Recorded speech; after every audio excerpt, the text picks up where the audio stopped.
आप सबका स्वागत है बैंक के साथी यूट्यूब चैनल पर। आज हम करते हैं डेली करंट अफेयर्स 5 सितंबर का। और हम जो पढ़ेंगे वो माइनर पीसी पढ़ेंगे। तो पहले न्यूज़ पढ़ते हैं। तो पहला न्यूज़ आ रहा है कि आरबीआई ने लॉन्च किया है scheme for trading and settlement of sovereign green bond in IFC gift city में इसको लॉन्च किया गया है। अब हम ये वर्ड का मतलब समझते हैं क्या है ये सॉवरेन ग्रीन बॉन्ड। अब मान लीजिए ये गवर्नमेंट है, गवर्नमेंट को पैसा चाहिए इन टर्म्स ऑफ रेवेन्यूएबल एनर्जी के लिए, ईवी का प्रोजेक्ट्स बनाने के लिए, फिर क्लीन एनर्जी के जो प्रोजेक्ट्स है उसके लिए पैसे चाहिए। तो उसके लिए जो है गवर्नमेंट फंडिंग उठाती है इन डोमेस्टिक करेंसी और फॉरेन करेंसी में भी। मोस्टली तो अभी इंडियन गवर्नमेंट जो है डोमेस्टिक करेंसी में जो है पैसे उठाती है। तो इसी जो सॉवरेन ग्रीन बॉन्ड है इसके लिए एलिजिबल कर दिया गया है जो भी फॉरेन इन्वेस्टर्स हैं इनको भी। अब फॉरेन इन्वेस्टर्स की डेफिनेशन कहाँ पे लिखी है? ये फॉरेन इन्वेस्टर की जो डेफिनेशन है वो लिखी हुई है गवर्नमेंट सिक्योरिटी एक्ट 2006 और फेमा एक्ट 1999। तो इसके अंतर्गत जो भी फॉरेन इन्वेस्टर की जो एलिजिबिलिटी है जो लिखी गई है वही इन्वेस्टर जो है एलिजिबल होंगे जो सॉवरेन ग्रीन बॉन्ड है इसके लिए भी। अब हम बात कर लेते हैं कि ये फॉरेन इन्वेस्टर्स जो है ये किस किस ऑप्शन में जो है ये इन्वेस्ट कर पाएंगे। अब जो भी इन्वेस्टर्स है वो जब आरबीआई प्राइमरी ऑप्शन कर रहा होगा सॉवरेन ग्रीन बॉन्ड का तब वो इन्वेस्ट कर सकते हैं। इवन अगर सेकेंडरी मार्केट में भी इन्वेस्ट कर सकते हैं, सेकेंडरी मार्केट ट्रांजेक्शन में इन्वेस्ट कर सकते हैं जो कि आईएफसी गिफ्ट सिटी गांधीनगर में होगा। तो अब हम ये समझते हैं क्या हुआ primary option in of sovereign bond का मतलब। तो primary option in sovereign bond का मतलब ये हुआ कि मान लीजिए ये वापस से हमारा आरबीआई है। तो आरबीआई जब पहली बार जब सेल करेगा कोई चीज़ तो इन्वेस्टर्स को, तो उस केस में बोला जाता है प्राइमरी ऑप्शन। ठीक है, तो जब पहली बार सेल किया जाएगा तो उसको प्राइमरी ऑप्शन बोला जाएगा। और जब ये जब इन्वेस्टर है ये वापस से दोबारा से जब दूसरे इन्वेस्टर को जब सेल करेगा तो उस केस में बोला जाएगा सेकेंडरी ट्रांजेक्शन। मतलब दोनों के लिए अलाउ है। प्राइमरी ऑप्शन जब आरबीआई खुद कर रहा होगा उसके लिए भी अलाउ है, और उसके बाद जब इन्वेस्टर जो सेल कर रहा होगा उस समय भी अलाउ है जो भी फॉरेन इन्वेस्टर्स हैं उनके ट्रांजेक्शन्स। ठीक है, और ये कब लॉन्च किया गया था? अब हम ये समझते हैं कि सॉवरेन ग्रीन बॉन्ड जो है पहली बार लॉन्च किया गया था। पहली बार जो लॉन्च किया था वो जनवरी 2023 में जो है लॉन्च किया गया। और जैसे मैंने आपको बताया कि ये प्रमोट करता है सस्टेनेबल फाइनेंस और इन्वायरमेंटल प्रोजेक्ट्स को। जैसे मैंने आपको बताया कि जो इन्वेस्टर्स है वो इन्वेस्ट कर पाएंगे जो आरबीआई के प्राइमरी ऑप्शन है उधर। लेकिन ये इनको अलाउ किया गया है, लेकिन बैंक के ऊपर ये रिस्ट्रिक्शन लगाई है कि ये इनको अलाउड नहीं है। जैसे कि जो भी आईएफसी बैंकिंग यूनिट है या जो भी बैंकिंग यूनिट सेटअप्स है आईएफसी, जैसे एसबीआई का भी एक बैंकिंग यूनिट है, पीएनबी का भी बैंकिंग यूनिट है, अलग अलग बैंक जो है सबका एक एक अलग अलग बैंकिंग यूनिट है या तो ब्रांचेस है आईएफसी गिफ्ट सिटी गांधीनगर में। तो उनको जो है रिस्ट्रिक्ट किया है पार्टिसिपेट करना प्राइमरी ऑप्शन में, लेकिन वो इंगेज हो सकते हैं जो सेकेंडरी मार्केटिंग ट्रेड है उसमें। मतलब क्या इसका मतलब क्या हुआ कि जब भी कभी जो आरबीआई है अगर वो पहली बार इन्वेस्टर को पैसा भेज रहा होगा उस केस में जो है बैंक का कोई पार्ट नहीं रहेगा, बैंक उस केस में पिक्चर में नहीं आएगी। अब जब कभी इन्वेस्टर जो है दूसरे इन्वेस्टर को जब सेल करेगा तब जाके जो है बैंक जो है पिक्चर में आएगी। ठीक है, तो ये छोटा सा एग्जाम्पल है तो आपको इस समझ आ गया होगा मैं जो आपको समझाना चाह रहा हूँ। तो कि इसमें बैंक जो है पिक्चर में आएगी, लेकिन जब पहली बार जब ट्रांसफ़र हो रहा होगा जो भी ऑप्शन हो रहा होगा तो उस केस में जो है बैंक पिक्चर में नहीं आएगी। तो ये कहना है आरबीआई का। नेक्स्ट न्यूज़ चलता है। नेक्स्ट न्यूज़ भी बहुत ज़्यादा इंपॉर्टेंट है कि डिपार्टमेंट ऑफ पब्लिक एंटरप्राइज जो कि मिनिस्ट्री ऑफ फाइनेंस के अंतर्गत आती है, यही है जो कि डिफरेंट जो भी पीएसयूज रहती है या पीएससी रहती है उनको जो है डिफरेंट स्टेटस दिया जाता है। तो कुछ total 4 central public sector enterprise को जो है नवरत्न का स्टेटस दिया गया है। वो कौन कौन से हैं हम एक एक करके देखते हैं। एक है रेंटल कॉर्पोरेशन ऑफ इंडिया जिसको 22 नवरत्न बनाया गया है, और solar energy corporation of India जिसको 23 नवरत्न बनाया गया है, और उसके बाद national hydro electric power corporation जिसको 24 नवरत्न बनाया गया, और सतलुज जल विद्युत निगम जिसको 25 नवरत्न बनाया गया है। इसकी बात करें तो चारों जो आपको सेंट्रल पब्लिक सेक्टर एंटरप्राइज दिख रहे हैं ये अंडर आते थे पहले मिनीरत्न कैटेगरी 1 शेड्यूल ए में, और यही जो है रत्न बने हैं। बिकॉज अगर आप कैटेगरी भी देखें नवरत्न स्टेटस के लिए, नवरत्न स्टेटस में, तो आपको मिलेगा कि जो भी सेंट्रल पीएसयू है उनको पहली बात तो उनको मिनीरत्न 1 में कैटेगरी में रहना पड़ेगा, उसके साथ उनको शेड्यूल ए में रहना पड़ेगा। अब इसका मतलब क्या हुआ हम समझते हैं। देखिए मिनीरत्न में भी 2 कैटेगरी आती है, एक कैटेगरी आती है कैटेगरी 1, एक आती है कैटेगरी 2। तो कैटेगरी 1 में जो है अच्छी जो पीएसयूज रहती है उनको रखी जाती है, और कैटेगरी 2 में जो थोड़ी सी अच्छी कम परफॉर्मेंस की होती है उनको रखी जाती है। अब इसमें भी जो कैटेगरी 1 है कैटेगरी 2 है इसके साथ जो है डिपार्टमेंट ऑफ पब्लिक एंटरप्राइज जो है डिफरेंट शेड्यूल रखता है। किसी को जो है ए शेड्यूल दिया जाता है, किसी को बी दिया जाता है, किसी को सी दिया जाता है और किसी को डी दिया जाता है। तो 4 शेड्यूल दी जाती है। उसमें से जिसको भी ए शेड्यूल मिलता है उसका मतलब वो कंपनी अच्छी, और जिसको भी डी शेड्यूल दिया जाता है उसका मतलब वो कंपनी खराब। वो डिपेंड नहीं करता कि वो महारत्ना कंपनी है, नवरत्न कंपनी है या तो मीरत्ना कंपनी है। वो अपने हिसाब से जो है डिफरेंट डिफरेंट कंपनीज को डिफरेंट डिफरेंट कैटेगरीज में रखता है, डिफरेंट डिफरेंट शेड्यूल्स में रखता है। तो इसमें जो जो शेड्यूल ए कंपनीज रहती है जो कि एक्सीलेंट ऑब्टेन करती है लास्ट 3 to 5 ईयर्स में, तो उनको जो है नवरत्ना का स्टेटस दिया जाता है। तो इसका मतलब क्या हुआ कि ये जो 4 कंपनीज आपको दिख रही है, इन्होंने बहुत अच्छा काम किया और ये शेड्यूल ए में थी कुछ 3 से 4 ईयर्स में। तो इन्होंने बहुत अच्छा काम किया जिसकी वजह से इनको शेड्यूल ए में रखा गया है और ये सारे के सारे आपको मीरत्ना कंपनी मिले हैं कैटेगरी 1 के। अब ये 4 ऐड होने की वजह से पहले तो ये 21 नवरत्ना कंपनी थी, अब ये जो है बढ़ के 25 हो चुकी है। ठीक है, तो आपको ये भी याद रखनी है अब कितने टोटल हो गए, 25 जो है नवरत्ना हो गए। नवरत्ना से आपको सीधा क्वेश्चन पूछा जाता है, मतलब नवरत्ना हो या मीरत्ना हो या महारत्ना हो, आपको सीधा क्वेश्चन पूछा जाता है। तो आपको पता होना चाहिए कौन सा जो PSU है कौन सी कैटेगरी में आता है और कौन से शेड्यूल में आता है। नेक्स्ट चलते हैं, नेक्स्ट करंट अफेयर्स से बढ़ते हैं। तो नेक्स्ट करंट अफेयर्स आ रहा है मिनिस्ट्री ऑफ यूथ अफेयर्स की तरफ से। तो मिनिस्ट्री ऑफ यूथ अफेयर्स ने लॉन्च किया है retired sportsman empowerment training programme, जिसको रिसेट प्रोग्राम भी बोला जा रहा है। अब इस प्रोग्राम का पर्पज़ क्या होने वाला है, इस प्रोग्राम का पर्पज़ ये है कि ये जो भी जनरेशन गैप है वो ख़त्म करने की कोशिश करेगा और इसमें जो भी रिटायर्ड एथलीट्स है वो अपना शेयर करेंगे एक्सपीरियंस, उनके जो भी स्किल्स है, जो भी नए एथलीट्स है उनको, जो भी रिटायर्ड एथलीट्स है उनके जो भी स्किल्स होंगे वो सिखाने का काम करेगा ये प्रोग्राम। इसके अंतर्गत बोला गया है कि जो रिटायर्ड जो भी होने वाले जो रिटायर्ड एथलीट्स होने वाले हैं उनकी एज जो है 20 से 50 साल तक होगी और उन्होंने जो है इंडिया को जो है नेशनल या इंटरनेशनल लेवल पर रिप्रेजेंट किया होना चाहिए, इवन उन्होंने मेडल जीता होना चाहिए, तभी जो है इस प्रोग्राम का पार्ट बन सकते हैं। इसको भी पायलट बेसिस पे एक Gwalior based Lakshmibai national institute of physical education जो है इसको चलाने वाली है पायलट बेसिस पे। उसके बाद जो है ये नेशनल वाइड में भी चल सकता है। इस प्रोग्राम को रिसर्च प्रोग्राम को चलाया जाएगा और इसमें जो है ट्रेनिंग 2 पार्ट में होगी।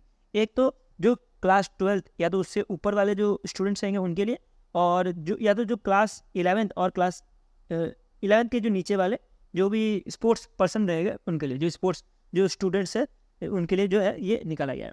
नेक्स्ट चलते हैं, नेक्स्ट करंट अफेयर्स ये आ रहा है जो MUs है वो एक साथ हमारा जो माइंड मैप वाला कंटेंट वो खत्म हो गया, अब जो है टेबल कंटेंट वो पढ़ते हैं। तो ये आ रहा है टूरिज्म एंड हॉस्पिटलिटी स्किल, कौन सी की तरफ से, जो कि आता है under the ministry of skill development and enterprise. तो इन्होंने पार्टनर किया है वीज़ा के साथ और ये जो है कम से कम 20,000 इंडियन यूथ को जो है टूरिज्म सेक्टर में जो स्किल की रिक्वायरमेंट होती है वो देने का काम करेगा। और ये टोटल 3 साल का जो है पार्टनरशिप होने वाला है, जिसके अंतर्गत जो है 1 मिलियन जो है देने का काम करेगा, $1 मिलियन देने का काम करेगा अंडर दिस पार्टनरशिप।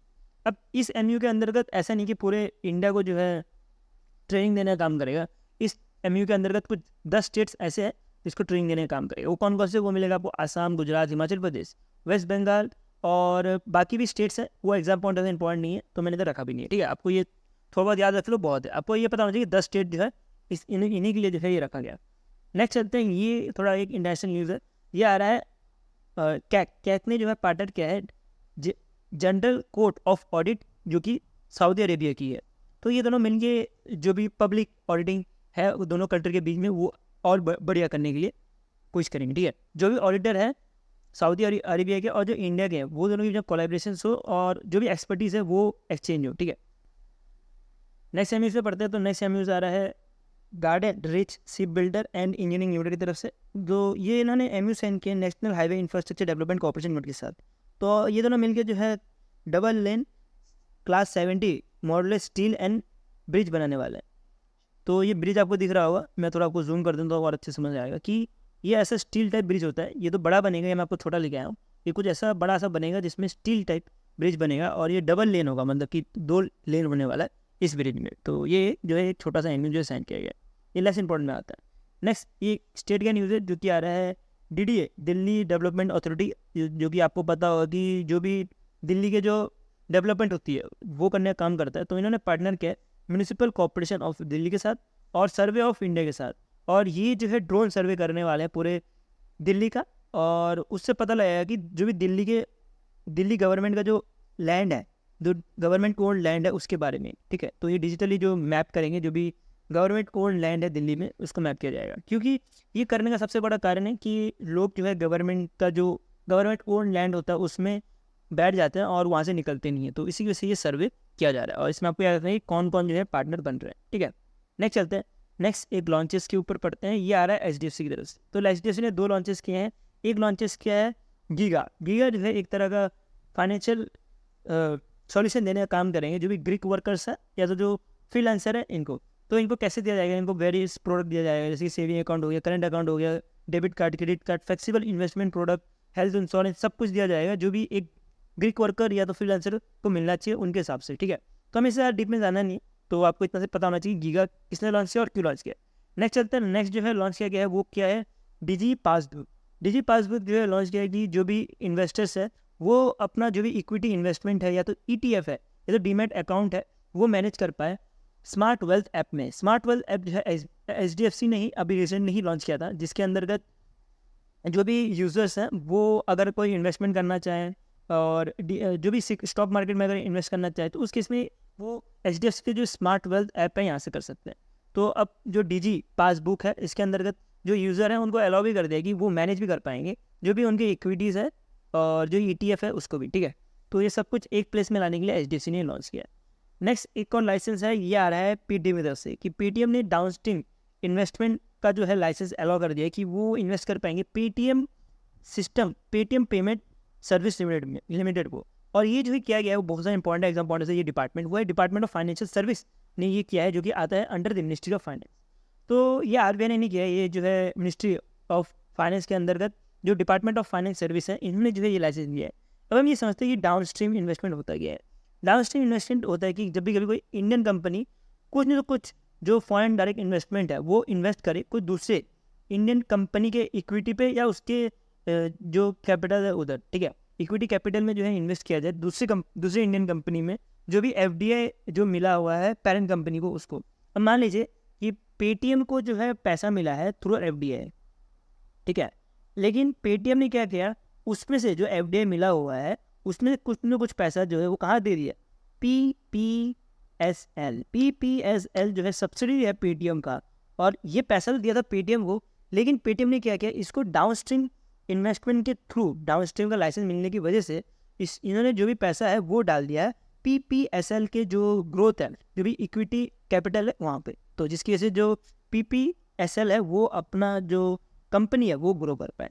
अब ये अप्रूवल होने के बाद जो भी पेटीएम पेमेंट सर्विस लिमिटेड है वो अपना जो भी एप्लीकेशन है वो वापस से सबमिट कर पाएंगे एज अ पेमेंट एग्रीगेटर का लाइसेंस लेने के लिए RBI से। तो ये इसी कैसे क्या है कि जो है ये पेमेंट एग्रीगेटर लाइसेंस ले पाए, ठीक है। तो RBI ने बहुत बार इनका 2021 में भी इन्होंने भेजा था, तब RBI ने जो है इनका कैंसिल कर दिया था जो भी लाइसेंस था उसको। इवन 2022 में भी भेजा था कुछ करेक्शन करके, तब भी RBI ने इसको कैंसिल कर दिया था।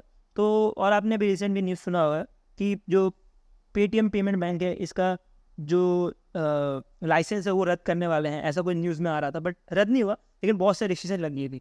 तो ये सबसे बड़ा कारण ये है कि इन्होंने डिस्क्लोज नहीं किया था जो भी इनके पास FDI आता है उसके बारे में, तो इसी वजह से RBI ने जो है रिस्ट्रिक्शन लगाई थी। तो अब धीरे धीरे RBI भी चाह रही है कि पेटीएम पेमेंट बैंक भी जैसे पहले काम कर रही थी वैसे ही काम करे, तो इसी वजह से ये जो है लाइसेंस जो है दिया गया है पेटीएम पेमेंट बैंक को। नेक्स्ट चलते हैं अपॉइंटमेंट्स, जितने भी अपॉइंटमेंट्स है वो एक साथ पढ़, तो ये आ रहा है नीरल बोरा जी जो कि रीअपॉइंट किए गए हैं MD and CEO of central depository service limited के। इनको जो है अपॉइंट किया गया था, वो किया गया था सितंबर 2019 में, और ये जो है 5 साल की इनके लिए टर्म थी, वो सितंबर 17 2024 में खत्म हो रही थी, और इनको अभी और 5 साल का एक्सटेंशन मिल गया है। ये एक्सटेंशन देने वाली जो ऑर्गेनाइजेशन है वो है सेबी। तो आपको ये पता होना चाहिए इनकी जो अपॉइंटमेंट अप्रूवल की गई है वो सेबी के थ्रू की गई है। नेक्स्ट चलते हैं, ये आ रहा है राजविंदर सिंह भाटी, ये जो है DG बने हैं CISF के, और इन्होंने रिप्लेस किया अनीस दयाल सिंह को। अनीस दयाल सिंह जो है इनको एडिशनल चार्ज दे दिया है DG ऑफ CISF का, तो इनको जो है एडिशनल चार्ज दिया है अभी के लिए, और ये दिया गया अगस्त 2024 तक, और उसके बाद जो है ये रिप्लेस इनको कर देंगे।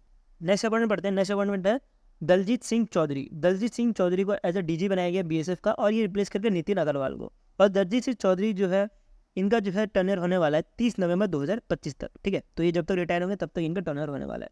नेक्स्ट चलते हैं वाइस एडमिरल राजेश धरवार जी को एज अ डायरेक्टर बनाया गया है प्रोजेक्ट सीबेड का, और ये रिप्लेस करेंगे किसको, वाइस एडमिरल तरुण सप्ती जी को रिप्लेस करेंगे। अब हम ये समझते हैं क्या है प्रोजेक्ट सीबेड। प्रोजेक्ट सीबेड एक बहुत बड़ा डिफेंस का इंफ्रास्ट्रक्चर प्रोजेक्ट है जो कि INS कदम्बा जो कर्नाटका का नेवल बेस है उसको डेवलप करने का काम करेगा। तो इनको जो है पूरा का पूरा दावेदार जो है संभाल दिया गया है, जो कि है राजेश धनखड़ जी। तो इनको जो है पूरा का पूरा दावेदार दिया है INS कदम्बा, जो कि कर्नाटका में नेवल बेस है इसके लिए, ठीक है। तो ये लार्जेस्ट प्रोजेक्ट है जिसकी वजह से इस जो भी बड़े बड़े प्रोजेक्ट्स है उसको बोला जाता है प्रोजेक्ट सीबर्ड।